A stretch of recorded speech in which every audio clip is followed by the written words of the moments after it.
जानेवारी 26 पहिली महिला शिक्षिका सावित्रीबाई फुले यांची जयंती. त्यांना आदरांजली म्हणून त्यांच्या जीवनावर आधारित असा कार्यक्रम आता सादर होणार आहे. सर्वांनी शांत चित्ताने बघायचं आहे. या सादरीकरणासाठी प्रथम येत आहेत नीताताई उपासनी, त्यानंतर आहेत अनिताताई जोशी, त्यानंतर नंबर आहे अनिताताई जोशी. नीताताई जोशी उपासनी स्वरचित कविता सादर करणार आहेत.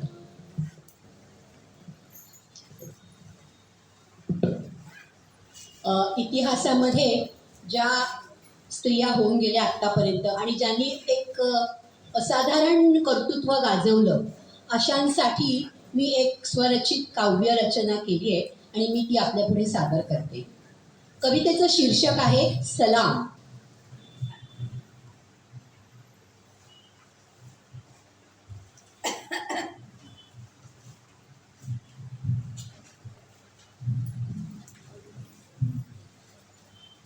तुझ्या महतीची ग काय गाऊ मी गाथा. तुझ्या महतीची मी ग काय गाऊ मी गाथा. तुझ्याशिवाय माझी अधुरी ही कथा. तुझ्याशिवाय माझी अधुरी ही कथा. लेकरासाठी ना करी परवा जीवाची क्षणी. लेकरासाठी ना करी परवा जीवाची क्षणी. निर्भय धाडसी अशी तूच एक हिरकणी. निर्भय धाडसी अशी तूच एक हिरकणी. संस्कारांनी होई तुझ्या परकीयांवर चढाई. संस्कारांनी होई तुझ्या परकीयांवर चढाई. तुझ्याशिवाय न होणे शिवबा. तुझ्याशिवाय न होणे शिवबा. अशी तूच एक जिजाई. अशी तूच एक जिजाई. राही त्याच्या पाठीशी खंबीर. राही त्याच्या पाठीशी खंबीर. झाला विश्वाचा तो सवाई. झाला विश्वाचा तो सवाई. तुझ्याशिवाय न होणे भीमराव. तुझ्याशिवाय न होणे भीमराव. अशी तूच एक रमाई. अशी तूच एक रमाई. सून मुला पलीकडे घालून दिलीस शिक्षणाशी मैत्री. सून मुला पलीकडे घालून दिलीस शिक्षणाशी मैत्री. समस्त स्त्री जन्म ऋणी तुझा. अशी तूच एक सावित्री. समस्त स्त्री जन्म ऋणी तुझा. अशी तूच एक सावित्री. लेकराला घेऊन पाठीशी लढशी वतनाची लढाई. लेकराला पाठीशी घेऊन लढशी वतनाची लढाई. सलाम तुझ्या शौर्याला. सलाम तुझ्या शौर्याला. अशी तूच एक लक्ष्मीबाई. अशी तूच एक लक्ष्मीबाई. निडर नेतृत्व तुझे. निडर नेतृत्व तुझे. असो आणीबाणी वा मंदी. निडर नेतृत्व तुझे. असो आणीबाणी वा मंदी. उरावर झेलशी गोळ्या. उरावर झेलशी गोळ्या. अशी तूच एक इंदिरा गांधी. अशी तूच एक इंदिरा गांधी.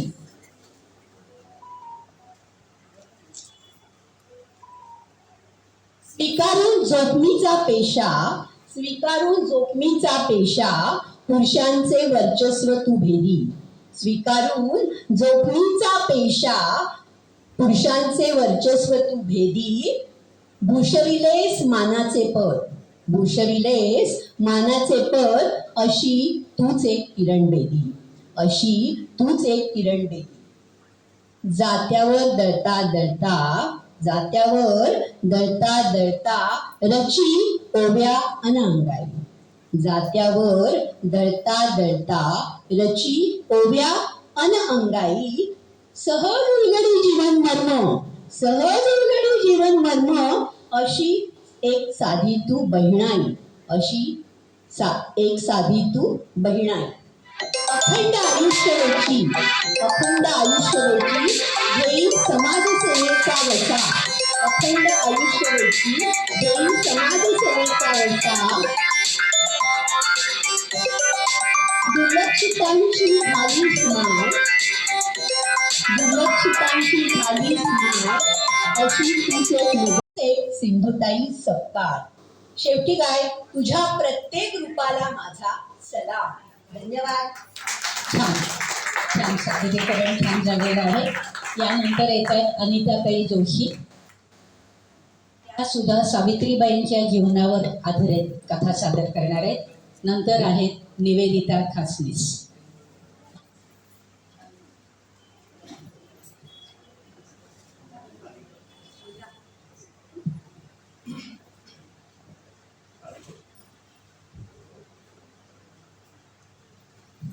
नमस्कार, मी अनिता जोशी. सावित्रीबाई फुले यांच्या स्मृतिदिनानिमित्त थोडेसे बोलते. ज्या काळात स्त्रियांना मानाचे स्थान नव्हते, त्यांना शिक्षणापासून आणि स्वातंत्र्यापासून दूर गेले होते, त्या काळात सावित्रीबाई फुले यांचा जन्म झाला.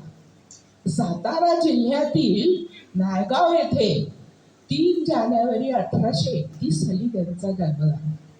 त्यांचे वडिलांचे नाव खंडोजी पाटील आणि आईचे लक्ष्मीबाई. अवघ्या 9व्या वर्षी त्यांचा विवाह ज्योतिबा फुले यांच्याबरोबर झाला. ज्योतिबा फुले 13 वर्षाचे होते. लग्नानंतर त्याने समाजाचा विरोध सहन करून त्याने ज्योतिबा फुले यांच्याकडून शिक्षण शिकून घेतले आणि नंतर 1848 साली पुण्यातील भिडेवाड्यात त्यांनी पहिली मुलींची शाळा सुरू केली. त्याची सर्व जबाबदारी त्यांच्यावर शिकवण्याची होती. तेव्हा अनेक कर्मठ लोकांनी त्यांना विरोध केला. अपशब्द बोलणे, त्यांना धमक्या देणे, शेण चिखल फेकणे इत्यादी त्रास देत होते. पण त्याने कशाचीही भीती न बाळगता त्याने आपले शैक्षणिक आणि सामाजिक कार्य चालूच ठेवले. त्या ज्योतिबा फुले यांच्या सामाजिक कार्यात हिरिहिरीने भाग घेतला. सती जाण्याची पद्धत, अस्पृश्यता, नंतर बालविवाह, नंतर विधवांचे केशबोपन या कामी त्यांनी कडाडून विरोध केला. स्त्रियांच्या अंधाऱ्या जीवनात त्यांनी ज्ञानाच्या ज्योती लावून त्या अमर झाल्या. 3 जानेवारी हा त्यांचा जन्मदिवस बालिका दिन म्हणून साजरा होतो. 1877 साली जेव्हा दुष्काळ पडला, त्यांनी अनेक ठिकाणी अन्नछत्र ओढून लोकांचे जीव वाचवले आणि 1897 साली त्यांनी प्लेगच्या साथीत स्वतःची जीवाची काही काळजी न घेता त्यांनी रुग्णांची सेवा केली आणि त्या भीषण रोगाला त्या बळी पडल्या. 10 मार्च 1897 ला त्यांचा मृत्यू झाला. ज्ञानज्योती सावित्री फुले या कवयित्री होत्या आणि भारताच्या पहिल्या शिक्षिका होत्या. त्याच्यामुळे आज घरातील प्रत्येक मुलगी शिक्षण घेत आहे. तू क्रांतिज्योती, तू धैर्याची मूर्ती, तू ज्ञानाई. तुझ्या ऋणातून कशी मी ऋणमुक्तता, तू तुझ्या ऋणाला कशी मी उतराई. तू मिळाला शिक्षणाचा हक्क तुझ्या कष्टामुळे. तू आद्य आणि वंद्य आमची लाडकी सावित्रीबाई. छान छान. जन्मापासून मृत्यूपर्यंत संपूर्ण जीवनपट छान आपल्यासमोर त्यांनी उभा केलेला आहे. त्यानंतर निवेदिता खासनीस. निवेदिता खासनीस एक पात्री प्रयोग सादर करणार आहे. त्यानंतर आहेत अनुसयाताई कुंभार.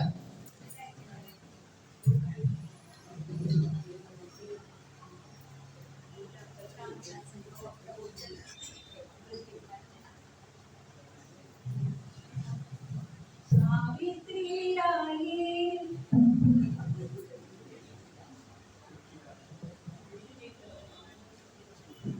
सावित्री आई, सावित्री आई. मी असती क्रांतिज्योती सावित्रीबाई फुले. माझा जन्म 3 जानेवारी 1831 साली महाराष्ट्रातील सातारा जिल्ह्यात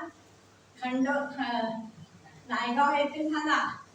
मी लक्ष्मी आणि खंडोजी नेमासे पाटील यांची एकुलती एक कन्या. माझं लगीन 9व्या वर्षी शेटजींशी म्हणजे ज्योतिराव फुले यांच्याशी झालं. ज्योतिरावांचं इंग्रज सरकारशी चांगले संबंध होते. त्यांनी सांगितलं की एका मडमेनी सांगितलं, ज्योतिराव तुम्ही पहिल्यांदा मुलींना चांगलं शिकवा, त्यांच्या पायावर उभं करा, त्यांना आत्मनिर्भर करा, तरच तुमचं राष्ट्र महान होईल. मी पहिलीच स्त्री शिक्षणाची मुहूर्तमेढ रोवली. म्हणून बायानो, आज तुम्ही शिकलात, सवरलात, स्वतःच्या पायावर उभे राहिला. आणि इंग्रज सरकारने मडमेनी सांगितल्यामुळे शेट्टीने सगळं स्त्री शिक्षणाचा पाया रोवला. नंतर 1 जानेवारी 1848 मध्ये आम्ही दोघांनी मिळून पुण्याच्या विळेवाड्यामध्ये स्त्री शिक्षणाचा पाया रोवला सुरुवात केली. प्रथम आमची ती दलित महिला मुक्ता साळवी ही माझी पहिली विद्यार्थिनी. नंतर मुस्लिम फातिमा शेख ही माझी दुसरी विद्यार्थिनी. त्या दोघींच्या साहाय्याने आम्ही पुढचा शिक्षण प्रसार चालू केला. माझी लघुजी साळवे म्हणून एक होते, त्यांनी स्त्रियांच्या स्वरक्षणासाठी लाठी काठी, नंतर दांडपट्टा, तलवारबाजी सगळं मुलींना शिकवलं. त्यामुळे त्या त्यांचं स्वतःचं स्वरक्षण करू शकल्या. 1852 मध्ये इंग्रज सरकारने आमच्या दोघांचा सन्मान केला. आणि मला अन्यायाची पहिल्यापासून चीड होती. माझी मैत्रीण, तिच्या पतींचं निधन झालं तेव्हा तिला एक अग्निदिव्यातनं जावं लागलं. तिला सती जाण्यासाठी उद्युक्त केलं. पण मी तिकडच्या गावातल्या कोतवालाच्या साहाय्याने तिला सती जाण्यापासून वाचवलं. आणि ती बालविधवा होती. तिच्या बाळाचं आम्ही दोघांनी मिळून दत्तक घेतलं. त्याचं नाव यशवंत ठेवलं आणि पुढे त्याला डॉक्टर केलं. त्याचा उपयोग पुढील जीवनामध्ये, जेव्हा पुण्यामध्ये खूप मोठी साथ आली तेव्हा त्यांनी कितीतरी लोकांचे प्राण वाचवले. पण वयाच्या 66व्या वर्षी अचानक माझा या प्लेगने बळी घेतला. आम्ही बालविवाह, नंतर अंधश्रद्धा निर्मूलन, सती प्रथा, केशवपन याच्यावर निर्बंध आणला दोघांनी मिळून. आणि मला बायानं तुम्हाला एकच सांगणं आहे की तुम्ही तुमच्या मुलींना शिकवा, स्वतःच्या पायावर उभं करा. ब्युटी पार्लर आणि मेहंदीचे क्लास न लावता त्यांना जुडो कराटे लावा आणि स्वतःचं संरक्षण करण्यास मदत करा. एवढीच मला तुम्हाला सांगणं आहे. सुंदर सांगितलेलं आहे. त्यानंतर आहेत अनुसयाताई कुंभार. सुंदर सादरीकरण केलेलं आहे निवेदिताजींनी. आणि आता अनुसयाताई कुंभार.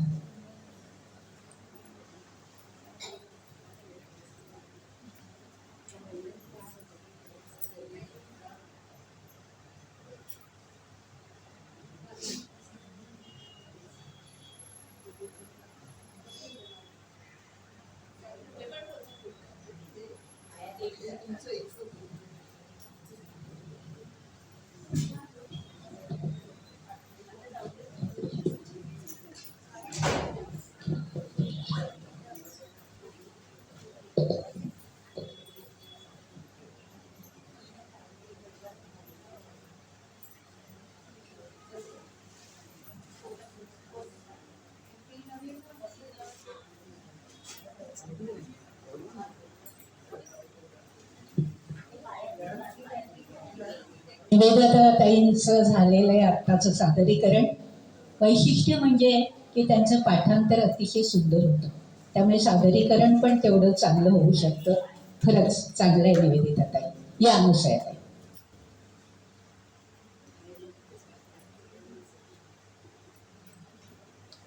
समस्त शहरवासी मान्यवर आणि माझ्या बंधू भगिनींना खूप दिवस झालं मला तुझ्याशी बोलायचं होतं, म्हणून मी आज प्रकट झाले. सर्वांना माझा सविनय नमस्कार. नमस्कार. ज्योतिरावांना त्यावेळी स्त्रियांची जी परिस्थिती होती ती लाचारी होती, शिक्षण नव्हतं, परावलंबी पण होतं, गरजेबी होती. अशा रीतीने त्यांना मागे मागे सगळे पुढे येऊ द्यायचे नाही. ते सगळं पाहिलं ज्योतिबांनी आणि मी ठरवलं की राष्ट्राचा अर्धा भाग होती स्त्री शक्ती, आणि मग ती स्त्री शक्ती अशी मागे राहून कशी चालेल, निष्क्रिय राहून कशी चालेल, त्यांच्यासाठी आपण काहीतरी केलं पाहिजे. आणि म्हणून त्यांनी ठरवलं नाही, याला शिक्षणाची कवाडे उघडी करून दिली पाहिजेत. त्यांनी खूप प्रयत्न केला आणि माझा शिक्षिका कोण होणार हा प्रश्न आला. आणि मग त्यांनी बरं का मला आ ई पासून शिकवायला सुरुवात केली आणि मी पण ते धाडस केलं. हा सगळ्या घरातल्या जबाबदाऱ्या पार पाडून पाडून मी रात्रभर अभ्यास करायची, सगळा अभ्यासक्रम पूर्ण केला. नंतर प्रश्न आला शिक्षक प्रशिक्षण. ते ना अहमदनगरच्या रॉफेलबाई होत्या, सिंधिया रॉफेल, त्यांची संस्था होती आणि तिथे शिक्षक प्रशिक्षणासाठी मला ज्योतिरावांनी पाठवले. ते मी पूर्ण केले आणि मग पुन्हा आम्ही पुण्यात आल्यानंतर मी मुलींची शाळा म्हणता येणार नाही पण 4-5 मुली जमून आम्ही शिकवायला सुरुवात केली. त्यावेळेचा समाज कसा होता तुम्हाला माहितीच आहे. हे खुले दाम्पत्य, सगळं धर्मपुढे निघाले, तरी जग रसातळालं नाही, मुली डोक्यात मिऱ्या वाटतील अशी समाजाची धारणा होती बरं का. आणि त्यामुळे ते आम्हाला खूप त्रास द्यायचे, दगडधोंडे मारायचे, शिणाचे गोळे मारायचे आणि वाटत तसे बोलायचे. पण मी मागे हटले नाही, मी साथ देणार असं ठरवलं, ज्योतिरावांना साथ देणार. आणि अशा रीतीने भिडेवाड्यामध्ये आम्ही मुलींची शाळा सुरू केली. ज्योतिरावांना मग पुढचे प्रश्न स्त्रियांचे भेडसावू लागले की काही समाजामध्ये बालविवाह खूप आहेत, बालविवाह होत चाललेले आहेत. हे काय, लहान लहान मुली 7-8 वर्षांच्या, त्यांचे नवरे 45-40 वर्षांचे आणि त्यांना यायचं वैधव्य. मग काय हाल विचारू नका त्यांचे. मग त्यांनी शिक्षित झालं पाहिजे, त्यांना काहीतरी चांगलं आयुष्य जगता आलं पाहिजे असं ज्योतिरावांनी ठरवलं. आणि मग त्यांनी ते बालविवाह बंद करायचं ठरवलं, त्याला पाठिंबा दिला त्या चळवळीला. आणि आता बालविधवा व्हायच्या, त्यांची अवस्था तर खूप बिकट होती. त्यांना तर हे केशवपन करून अगदी वाटते कसे वागवायची लोक, घरातली लोक कशी, समाजातली लोक कशी. मग त्यांनी पुण्यामध्ये त्यावेळी धाब्याचा संप म्हणून आणला बरं का. आणि अशा रीतीने त्या स्त्रियांना शिक्षणाच्या प्रवाहात घ्यायचे ठरवले. सगळ्या विधवा कुमारी मातांना सगळ्यांना आम्ही आसरा दिला. आणि मग बरं का पुण्यामध्ये महिला मंडळ आम्ही सुरू केलं, महिला सेवा मंडळ. आणि तोच नारी शक्तीचा आम्ही झेंडा लावला त्यावेळी. आणि अशा रीतीने आम्ही स्त्रियांविषयी काम कार्य सुरू केलं. ते स्त्री सक्षमीकरणच नव्हते का, हो की नाही. आणि मग नंतर अलीकडे मी पाहते की किती सुधारणा झाली आहे मुलींच्या मध्ये. मुली बायका कोणी इंजिनियर बनले, कोणी डॉक्टर बनले, कोणी नर्स बनले, कोणी शिक्षिका बनले, पायलट बनले, राष्ट्रपती बनले, पंतप्रधान बनल्या. बापरे, तेवढा मोठा आनंदाचा क्षण आम्हाला धन्य वाटलं. यासाठी केला होता अट्टहास, यासाठी केला होता अट्टहास. आणि आम्ही धन्य झालो. आणि असंच असताना, धन्य झालं असताना या युगामध्ये, तुमच्या युगामध्ये मात्र आम्ही पाऊल टाकलं तर दिसतंय का सगळीकडे, बापरे, स्त्रिया मुलींवर अत्याचार होत आहेत, त्यांना संरक्षण मिळत नाही, त्यांचं मागावर आहे सगळं जीवन. कुठेही गेले तरी त्यांना सुरक्षितता लाभत नाही. अरे हे काय चाललंय, समाजातल्या दुष्ट प्रवृत्ती, वाईट प्रवृत्ती, समाजकंटक लोक ही स्त्रियांना अजून मागे खेचतायत, त्यांच्यावर खूप बळजबरी करतायत. हे दृश्य मात्र पाहत नाही हो. पाहत नाही, जीव पिळवटून निघतो, अंधार फार झाला पण ती जपून ठेवा, अंधार फार झाला पण ती जपून ठेवा. ही दृश्य पाहिली, या मुलींना अजून मागे खेचतायत, अजून लवकर लग्न होत आहेत मुलींची. आता 2024 आणि 25 सालचा अहवाल माझ्या लक्षात आला काल. तो अहवाल काय सांगतो माहितीये, या गेल्या वर्षामध्ये जवळजवळ 2,500 अल्पवयीन मुलींची लग्न लागलेली आहेत आणि त्यांना बाळच झालेली आहेत. कसं काय या स्त्रियांचं होणार? कुणी यांना पुन्हा यांच्यासाठी लढणार, यांना न्याय मिळवून देणार? मन बंड करून उठतं, बंड करून उठतं. हो, काय करावं समजत नाहीये. आणि मग वाटतं पुन्हा जन्म घ्यावा या धर्तीवर, पुन्हा जन्म घ्यावा. उषकाल होता होता काळ रात्र झाली, उषकाल होता होता काळ रात्र झाली. अरे तुला आयुष्याचा वेगळा कशाली, अरे तुला आयुष्याचा वेगळा कशाली, वेगळा कशाली. वा वा वा वा, खूपच छान, खूप सुंदर सादरीकरण, अतिशय सुंदर झालेलं आहे. विकास भाऊ पाटील.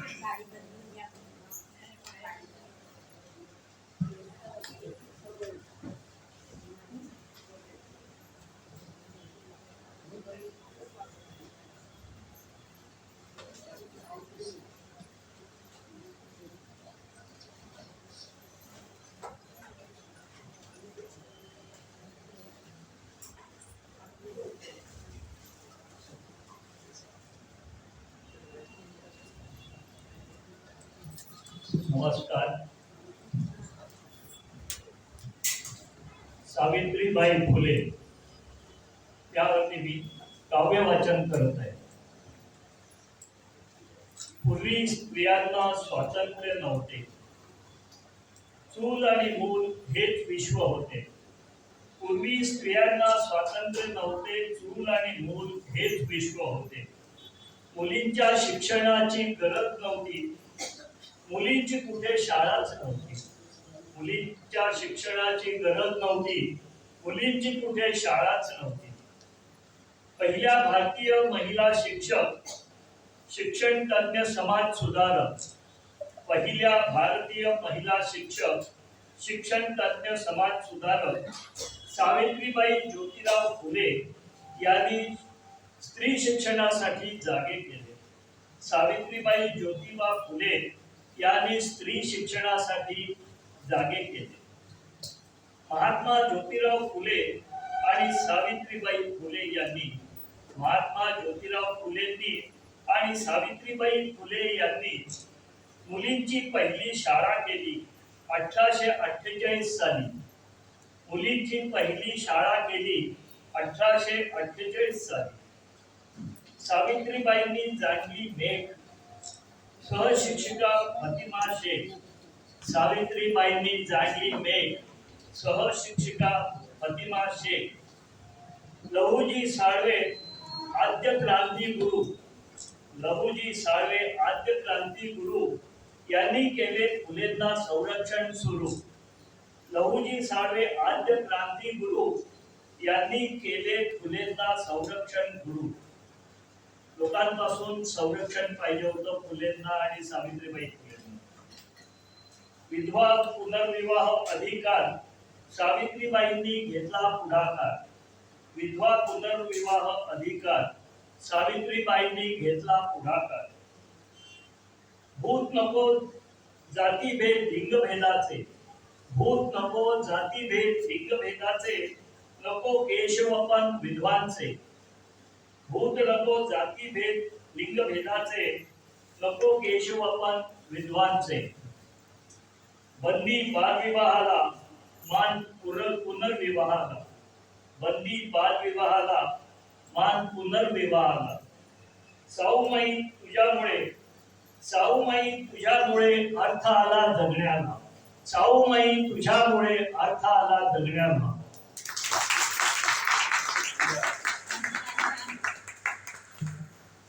विकास भाऊ खूप छान सांगितलेलं आहे. एक मिनिट आणि माझ्याकडे द्या.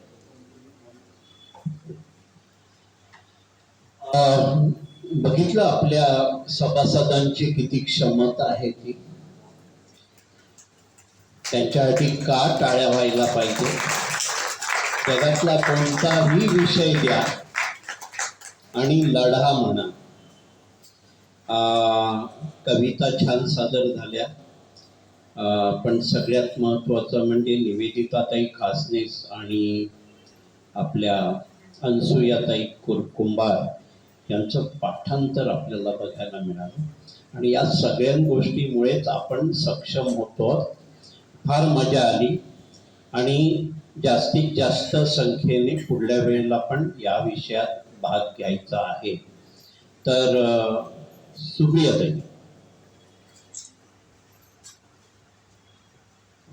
नमस्कार. सादरीकरण सर्वांचं छान झालेलं आहे. विशेष जे काय वाटलं ते सरांनी आत्ताच उल्लेख केला आहे. आता सध्या संक्रांतीचं सीझन सुरू आहे. उद्या आहे रथसप्तमी.